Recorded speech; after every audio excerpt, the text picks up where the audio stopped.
Et on continue de parler de la situation en Palestine occupée ainsi que le génocide en cours avec notre invité du jour. C'est maintenant.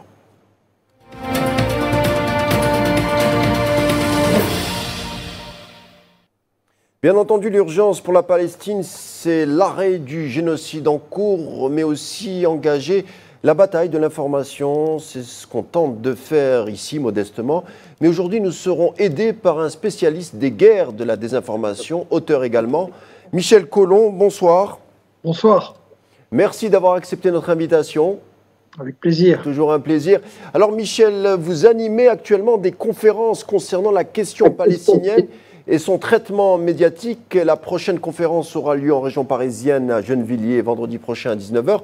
Pour nos amis parisiens, précipitez-vous.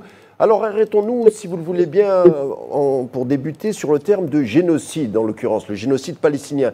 Ce terme est clivant en Europe et en Occident et semble avoir été privatisé par certains. On l'observe, les médias français refusent ce terme. Pourtant, des spécialistes, des historiens sur les crimes de masse, la plupart anglo-saxons d'ailleurs, reconnaissent qu'il y a bel et bien un génocide en Occident, surtout en France, on va dire les choses franchement. On refuse la réalité sciemment et la désinformation peut-être commencerait ici. Oui, tout à fait. Écoutez, la guerre de l'info, ça commence par la guerre du vocabulaire. On sait qu'au New York Times, la direction avait émis des instructions très claires pour ses journalistes. N'utilisez pas le mot génocide, ne parlez pas de nettoyage ethnique. Quand vous parlez de massacre, d'accord pour Israël, mais les Palestiniens n'employaient pas ce terme. Donc sur le génocide, oui. Et en France, on a la même chose. C'est pas sous forme d'instruction écrite, en tout cas, ça n'a pas fuité, mais ça revient exactement au même. On joue sur les mots. On dit non, c'est pas toute la population qui est exterminée ou va l'être, etc. Mais c'est pas du tout ça la définition du génocide. Les juristes, les historiens ont bien expliqué l'intention d'éradiquer un peuple en l'exterminant ou en le chassant et en le privant de sa vie normale. C'est bien un génocide. Et pour beaucoup de gens, c'est devenu clair, mais évidemment, à la fois au niveau des dirigeants politiques et au niveau des dirigeants médiatiques, on est du côté d'Israël, donc évidemment, on va refuser le vocabulaire adéquat.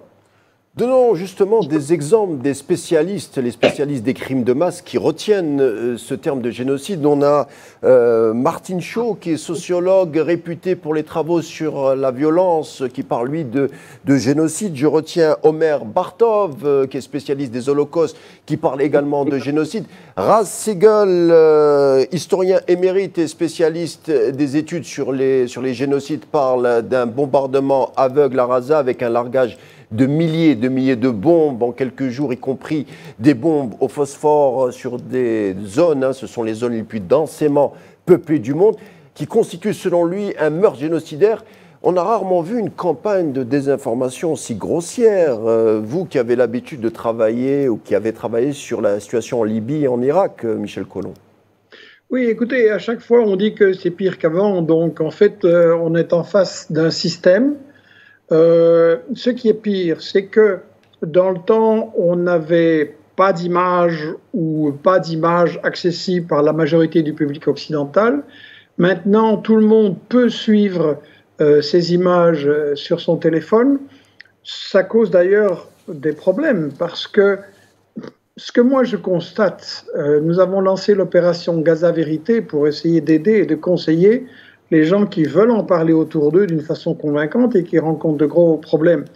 Les problèmes qu'on rencontre, c'est que, d'une part, ces images suscitent l'horreur et un sentiment d'angoisse et d'impuissance qui frappent les gens, les jeunes qui regardent les images très tôt, maintenant aussi, les enfants. Et le sentiment d'impuissance, il est lié à l'idée qu'on ne va pas pouvoir arrêter la machine de propagande, la machine médiatique, et donc on se sent impuissant. Et là, dans cette opération Gaza Vérité, où on organise des entretiens Zoom régulièrement avec tous les gens qui le veulent, même en groupe pas trop grand, on écoute les expériences négatives, positives, et on essaie de combattre cette impuissance en montrant justement qu'en réalité, l'appareil médiatique est quand même déjà obligé de reculer, parce que la pression des journalistes indépendants, des groupes de recherche comme Investigation et la pression des citoyens qui relayent l'info des journalistes palestiniens tellement courageux, l'info des citoyens, cette pression, elle donne des résultats. Au point que je crois que ça joue un rôle, bien sûr, ce qui joue un rôle dans le recul des États-Unis, c'est évidemment la résistance des combattants à Gaza, la résistance du Hezbollah qui a mis en échec, il faut bien le dire, Netanyahou au Liban. Et ça s'accompagne à mon avis, d'une augmentation de la participation de chacun dans la bataille de l'info. Et je crois que oui, nous avons des problèmes et c'est très dur, mais l'ennemi a des problèmes encore plus grands. Et si on pousse encore plus cette bataille de l'info, je pense qu'on va l'acculer à la défaite. Alors, revenons sur la guerre des mots, justement. Certains porte-drapeaux de l'entité sioniste au sein des médias jouent sur la confusion des mots, des termes, qui aurait certainement intéressé George Orwell en d'autres temps. Alors on joue entre antisémites et juifs, l'application du droit et l'entité sioniste qui aurait le droit de se défendre, le terrorisme d'un côté, un mouvement de résistance légitime, de l'autre reconnu par l'ONU, le génocide et le bombardement ciblé. On voit, c'est une désinformation qui dure depuis une année, depuis le 7 octobre, voire avant. Oui, écoutez, sur la question du terrorisme, pour être clair, il n'y a pas de terrorisme quand on se défend contre une occupation militaire illégale, comme la justice internationale le reconnaît maintenant. Il n'y a pas de terrorisme, il y a une défense légitime. Après, vous pouvez discuter si telle ou telle action est justifiée, etc. C'est aux Palestiniens, évidemment, à dire quelle action est justifiée, quelle action est efficace en fonction du rapport de force. Moi, je rappelle qu'Israël ne laisse aucune marge de manœuvre à la résistance palestinienne. Rien n'est accepté et donc c'est le colonisateur, c'est l'agresseur qui définit l'intensité et parfois la cruauté de la bataille, on est bien d'accord. Donc c'est pas une guerre, Michel Collomb, c'est pas une guerre, parce qu'une guerre c'est entre deux armées régulières. Là il s'agit d'un côté d'une... Voilà. C'est une guerre du côté d'Israël, c'est une guerre de génocide et d'extermination qui appelle aussi, je crois, une guerre de résistance populaire. Ce que le Hezbollah fait au Liban, c'est la même chose que ce que les Vietnamiens ont fait dans leur pays ou les Chinois dans le temps. C'est une guerre de résistance et cette guerre-là, elle est légitime, bien entendu. La définition de la condamnation de la guerre de l'ONU, elle vise les guerres d'agression et jamais les guerres de résistance. Les Algériens aussi ont mené une guerre de résistance et de libération. Les Français, à l'époque, contre le nazisme, et on l'a oublié, parce qu'en réalité, les nazis aussi traitaient les résistants français de terroristes. Donc vous voyez, on est toujours le terroriste de quelqu'un d'autre, et la seule question, c'est de déterminer qui a le droit d'occuper et d'agresser un pays. Personne. À partir de là, c'est clair. Ce n'est pas une simple... aussi, on a l'impression que ce n'est pas... une simple guerre de l'information, puisque cela prend aussi des tendances plus coercitives. À l'exemple des médias français, on peut dire que les bombardements sur Gaza, certains le disent, hein, les bombardements sur Gaza sont légitimes, sans être, on peut le dire sans être poursuivis en justice, tandis qu'un simple t-shirt ou même un tag en guise de soutien à la Palestine vous ferait encourir la prison pour apologie du terrorisme. Donc même le droit commence à être perturbé par la situation en Palestine, ce qui est inquiétant. Vous avez raison, c'est très très inquiétant l'évolution en France et elle risque de se répandre en Europe. Il y a déjà plusieurs pays, aux États-Unis, en Grande-Bretagne, en Allemagne, en France. On a menacé des journalistes parce qu'ils font leur travail de journaliste. On en a arrêté certains. On menace les gens de prison, journalistes ou pas. Il y a plus de 1000 personnes qui ont été menacées de prison et qui sont en procédure ou ont été condamnées par le régime Macron-Barnier. Et je voudrais dire que je pense qu'il faut une contre-attaque par rapport à ça.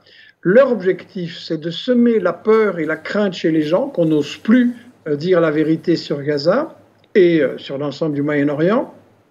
Et je pense qu'il faut une contre-attaque. D'ailleurs, dans les conférences que nous faisons un peu partout en France, en Belgique, avec Saïd Bouamama et moi, dans ces conférences, nous avons appelé à ce que des juristes organisent une plainte juridique contre Macron, Barnier et les gens qui leur obéissent, en rappelant qu'il y a une condamnation internationale du génocide. Et donc, moi, je dis, quand Macron, Barnier accusent les gens d'apologie du terrorisme, en réalité, c'est une manière de prouver et de démontrer leur complicité de génocide. Et donc, c'est eux qui devront être attaqués, soit en France, soit au niveau européen. Et je crois qu'il est temps de leur lancer l'offensive. Je pense que la peur doit vraiment changer de camp. Vous avez présenté un livre dernièrement, plutôt illustré, une bande dessinée dernièrement, qui s'intitule Israël et les 100 pires citations, qui montre les horreurs du projet sioniste. La CPI aurait pu s'appuyer sur quelques citations tirées de votre ouvrage pour en arriver au mandat international dont on discute aujourd'hui, Michel Collomb. Absolument. En fait, ce n'est pas une bande dessinée, ce n'est pas ce talent-là, loin de là. C'est un livre très réel, puisqu'il reprend, sans citation, des fondateurs, des dirigeants, des stratèges d'Israël depuis le début. Herzl, Ben Gurion, bien sûr, il est à fond dans le bouquin, et les autres fondateurs, et puis tous les gouvernements et partis qui se sont succédés ont prononcé des phrases génocidaires. Et d'ailleurs, je pense que dans la procédure actuelle, certaines des phrases récentes de Ben-Gvir, de Smotrich et d'autres ont été utilisées, servi d'argument pour démontrer qu'il y a bel et bien une intention génocidaire, parce qu'ils le disent eux-mêmes. Et pourquoi on a fait ce bouquin-là? Parce qu'évidemment, on en a marre d'être traité de complotistes ou d'antisémites chaque fois qu'on critique Israël. Et donc, j'ai fait ce bouquin en disant, voilà, moi, je ne dis rien, je donne seulement la parole aux dirigeants sionistes eux-mêmes qui disent leurs crimes. Et c'est en Europe aussi, mais je crois ailleurs, une arme importante, une arme utile pour dire, voilà, on est dans une bataille. Le génocide, en fait, comme Saïd Bouamama l'explique dans son livre Manuel stratégique de la Palestine, qu'il a présenté, je crois, récemment chez vous au Salon du Livre, et comme il l'explique dans les conférences, le génocide, c'est la conséquence logique du type de colonisation opérée par Israël. Vous avez les colonisations d'exploitation, où le colonisateur garde la main-d'œuvre locale pour en tirer beaucoup de richesses. La Belgique a fait ça au Congo, la Grande-Bretagne a fait ça, mais il y a aussi la colonisation de peuplement, où là, le but est d'exterminer ou de chasser la population locale pour la remplacer. C'est le grand remplacement, excusez-moi. Et ça, la France l'a fait en Algérie, et Israël le fait avec la Palestine. Et donc, Bouamama montre très bien dans son bouquin que le génocide n'est pas un accident qui arrive parce qu'ils veulent se venger, parce qu'ils ont peur, etc. C'est le programme prévu dès le début qui se réalise, et le génocide, il est la conclusion logique d'un colonialisme de peuplement. Alors, vous avez bien fait de me reprendre. C'est Israël, les 100 pires citations. J'avais vu l'affiche et j'ai pensé que c'était une bande dessinée, parce que la 4e couverture montrait des dessins, donc je pensais que c'était une BD. Vous avez là pour accrocher les jeunes et le public qui n'a pas l'habitude de lire. C'est un petit bouquin léger, facile, justement pour accrocher les gens qui disent tout ça c'est trop loin, c'est trop compliqué, c'est pas pour moi. Non, c'est pas compliqué. Quand vous avez saisi les intérêts des colonisateurs et des génocidaires, c'est très simple ce conflit. Non, mais c'est de la pédagogie pour attirer les jeunes et c'est intelligent. Autre exemple, des médias mainstream orientés avec on parle encore de ce mandat d'arrêt à l'encontre des officiels sionistes. Ces derniers ont jugé Netanyahou et Galland ont jugé tout bonnement que la CPI était antisémite. Netanyahou est même jusqu'à aller comparer ce mandat d'arrêt international à l'affaire Dreyfus. Il serait le Dreyfus des temps modernes. Donc on le voit, Michel Collomb, ma question va être un peu provocatrice, mais être sioniste par les temps qui courent, donnerait-il tous les droits dans l'imaginaire occidental ? En tout cas, il donne tous les droits à la Maison-Blanche, à l'Élysée et au boulevard, au rond-point Schuman de l'Union européenne, oui, tous les droits, parce que ces gens-là, et ça, Saïd le montre bien dans son livre aussi, ces gens-là ne sont pas des spectateurs qui, comme on nous le dit dans les médias mainstream occidentaux, essaieraient de freiner Netanyahou en disant « tu vas trop loin, fais attention » et des choses comme ça. Ces gens-là ne sont pas les spectateurs, ils sont les donneurs d'ordre, ils sont les commanditaires, et c'est très très important. Son livre montre bien qu'Israël a été installé parce que la Grande-Bretagne d'abord, les États-Unis ensuite, et la France, avaient besoin d'un flic de quartier. d'un agent chargé de contrôler militairement le Moyen-Orient, de diviser la nation arabe qui, au début du XXe siècle, cherchait son unité, et la Palestine, c'est juste au milieu, et donc si vous voulez la diviser, c'est l'endroit où il faut être. En plus, c'était la route du canal de Suez. Donc, il faut bien voir que Netanyahou n'est pas une sorte d'électron libre qu'on essaierait ou pas de calmer. Netanyahou est un agent, est un employé, comme tous les dirigeants israéliens, est un employé de l'impérialisme des États-Unis et de l'Europe qui malheureusement les suit. Ça, c'est la chose vraiment fondamentale à comprendre. Vous le dites aussi dans l'une de vos interventions que l'entité sioniste viserait après Gaza, enfin elle viserait plus directement, mais en tout cas après Gaza, après le Liban, après la Syrie, l'Iran serait directement et frontalement dans la ligne de mire. Vous dites que c'est un plan prévu depuis 2009. Je vous laisse répondre, mais on rappelle que l'ancien général Wesley Clark avait révélé le plan américain pour les guerres au Moyen-Orient et le renversement des 7 pays. Alors il avait dit l'Irak, la Syrie, le Liban, la Somalie, je crois, le Soudan, en terminant la liste avec l'Iran, c'était en 2007. On le voit, hein, beaucoup de ces pays ont du mal à partir avec l'entité sioniste. On est obligé de le constater, Michel Colomb. Oui, c'est clair que, en fait, Israël accomplit un plan que des stratèges comme Moded Yinon avaient développé, mais le Grand Israël. Il vient des États-Unis, où effectivement, il y a ce que le colonel Peters notamment a appelé le Grand Moyen-Orient, c'est-à-dire briser tous les États qui ont une certaine taille et des richesses, bien entendu, de sorte qu'ils ont les moyens de résister à l'impérialisme des États-Unis. Les briser absolument tous. Il y avait vraiment une liste, il y a des projets, il y a une manière de la CIA d'utiliser et d'exacerber les conflits locaux ou les problèmes locaux qui peuvent exister du fait de religion, de croyances ou de différents problèmes qui ont pu survenir dans la région et qui en général sont liés à l'impact des colonialistes.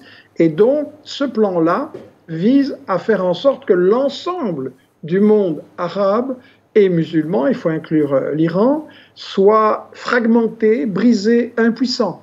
Et donc, ça vise les pays qui sont maintenant directement dans le collimateur, et l'Iran l'est, parce qu'il est évidemment il est une base arrière et un soutien pour les différentes forces de résistance locales, mais ça vise aussi l'Algérie, qu'on voit la France maintenant essayer d'encercler et de menacer, de mettre sous pression, et ça vise en fait tout État, toute nation qui pourrait aspirer à la souveraineté et avoir les moyens de la défendre.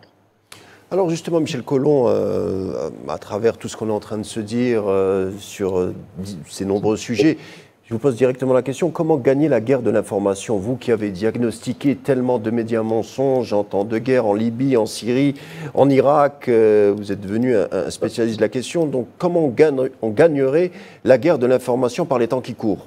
Écoutez, il y a plusieurs conditions. La première, je pense, c'est d'avoir une analyse théorique claire et simple. Je rappelle ce que je dis souvent parce que c'est vraiment un guide pour analyser l'info et l'actualité, y compris sur des pays qu'on ne connaît pas forcément si bien. Les 5 principes de la propagande de guerre, c'est occulter les intérêts économiques, occulter l'histoire et l'impact du colonialisme, diaboliser l'adversaire avec des images d'atrocités qu'on fabrique au besoin, inverser l'agresseur et l'agressé, ça c'est très clair dans le cas Israël-Palestine, et monopoliser, c'est-à-dire empêcher l'info différente, l'info indépendante de parvenir au public. Et là, le deuxième point nous concerne, c'est qu'on est en grande difficulté financière comme beaucoup de médias indépendants. Investigation existe depuis 20 ans, mais pour le moment, on a beaucoup de mal à payer les emplois des journalistes, des chercheurs, les factures des bouquins qu'on fait et nos différents frais.